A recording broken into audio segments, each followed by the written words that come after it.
Hello दोस्तों, स्वागत है आपका आज के इस वीडियो में। दोस्तों आज की इस वीडियो में हम बात करने वाले हैं पोस्ट ऑफिस की मंथली इनकम योजना के बारे में। दोस्तों यह एक ऐसी सरकारी स्कीम है जिसकी मदद से आप अपने लिए या अपने परिवार वालों के लिए हर महीने एक निश्चित आमदनी का इंतजाम कर सकते हैं, जैसे कि अपने बच्चे के लिए हर महीने का जेब खर्च, या इस योजना के द्वारा आप अपने घर के मंथली खर्चों को भी मैनेज कर सकते हैं। दोस्तों इस योजना में अप्रैल 2023 से सरकार ने इसकी ब्याज दर भी बढ़ाकर 7.4% कर दी है। उसके पहले भी 2023 के बजट में सरकार ने इसकी जमा सीमा भी अधिकतम 4.5 लाख से बढ़ाकर 9 लाख रुपए कर दी है। तो दोस्तों आज के इस वीडियो में हम जानेंगे कि पोस्ट ऑफिस की मासिक आय योजना क्या है, इसके नियम और इसके फायदे क्या हैं। दोस्तों यदि अभी तक आपने वीकेडी फिनो के यूट्यूब चैनल को सब्सक्राइब नहीं किया है तो सब्सक्राइब कर लीजिए, क्योंकि इस चैनल पर आपको फाइनेंशियल नॉलेज से जुड़ी जानकारी मिलेगी। तो चलिए शुरू करते हैं। दोस्तों सबसे पहले हम यह जानते हैं कि पोस्ट ऑफिस की मासिक आय योजना क्या है। दोस्तों पोस्ट ऑफिस की मासिक आय योजना भारत सरकार की एक बचत योजना है। इसमें आप जो पैसा जमा करते हैं उसके बदले में 5 साल तक हर महीने आपको आय मिलती है। ये आय आपको ब्याज के रूप में मिलती है।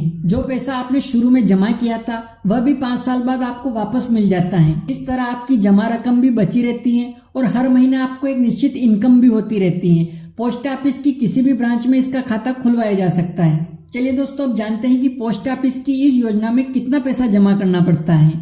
तो दोस्तों पोस्ट ऑफिस की इस मासिक आय योजना में आप कम से कम 1,000 रुपए तथा अधिकतम 9 लाख रुपए जमा कर सकते हैं। अगर दोस्तों इस योजना में 2 या 3 लोग मिलकर एक ज्वाइंट अकाउंट खुलवाते हैं तो अधिकतम इस योजना में 15 लाख रुपए जमा किए जा सकते हैं। दोस्तों ज्वाइंट अकाउंट होने की स्थिति में हर खातेदार के नाम बराबर पैसा जमा होना चाहिए और किसी एक व्यक्ति का हिस्सा 4.5 लाख रुपए से अधिक नहीं होना चाहिए। दोस्तों पोस्ट ऑफिस की इस योजना में आपको 7.4% का ब्याज मिलता है। यहाँ पर ध्यान देने की बात यह है कि सरकार हर तिमाही यानी कि क्वार्टर के पहले डाकघर की बचत योजनाओं की एक नई ब्याज दर की घोषणा करती है, लेकिन आपके अकाउंट पर पूरे 5 साल तक वही ब्याज दर लागू रहती है जो कि आपने अकाउंट खोलते समय ली थी। चलिए दोस्तों अब जानते हैं कि इस योजना में कौन कौन खाता खोल सकता है। तो दोस्तों कोई भी वयस्क भारतीय नागरिक अपने नाम पर पोस्ट ऑफिस की मासिक आय योजना का अकाउंट खुलवा सकता है। आप अपने नाबालिग बच्चे यानी कि माइनर के लिए भी अभिभावक के रूप में अकाउंट खुलवा सकते हैं।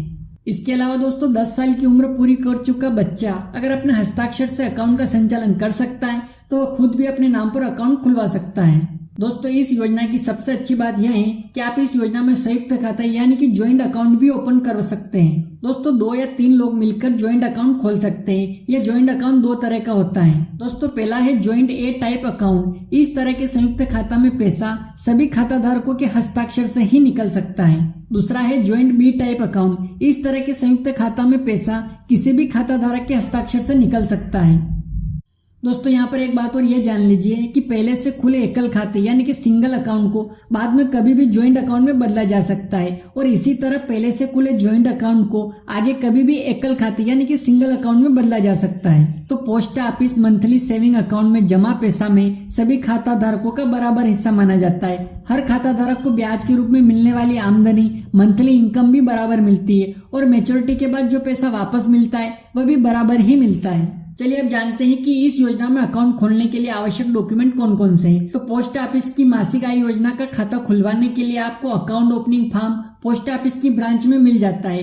ऑनलाइन फॉर्म की PDF कॉपी डाउनलोड भी कर सकते हैं। उसका प्रिंट लेकर आप डॉक्यूमेंट के साथ भरकर जमा कर सकते हैं। जो डॉक्यूमेंट लगाने होते हैं उनमें सबसे पहले रंगीन फोटो, आवेदक की एक पासपोर्ट साइज फोटो, पहचान प्रमाण पत्र, ID प्रूफ जैसे कि Aadhaar card, PAN card, driving licence या पासपोर्ट तथा एड्रेस प्रूफ के रूप में जैसे कि आधार कार्ड, ड्राइविंग लाइसेंस आप दे सकते हैं। इसके अलावा पैन कार्ड तो कंपलसरी हो गया है। दोस्तों सभी डॉक्यूमेंट्स की ओरिजिनल कॉपी भी साथ में ले जाएं, क्योंकि आपका फॉर्म जमा होने के पहले सभी फोटोकॉपियों का मिलान ओरिजिनल कॉपी के साथ भी किया जाता है।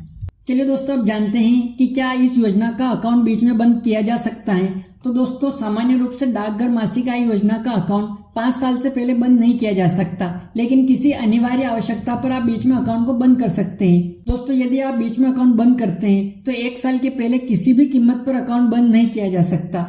दूसरा 1 साल से 3 साल के बीच में अकाउंट बंद करने पर आपकी जमा का 2% काट लिया जाता है। इसके अलावा 3 से 5 साल के बीच में अकाउंट बंद करने पर जमा रकम में से 1% काट लिया जाएगा। चलिए दोस्तों अब जानते हैं कि खाता धारक के बीच में मौत हो जाती है तो पैसा किसे मिलता है। तो दोस्तों अकाउंट की मैच्योरिटी यानी कि 5 साल पूरी होने के पहले खाता धारक यानी कि अकाउंट होल्डर की मौत हो जाती है तो अकाउंट को बंद किया जा सकता है।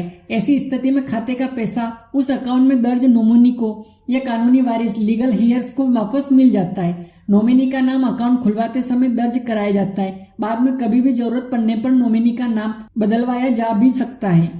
चलिए दोस्तों, अब जानते हैं कि डाकघर की मासिक आय योजना पर टैक्स छूट का क्या नियम है।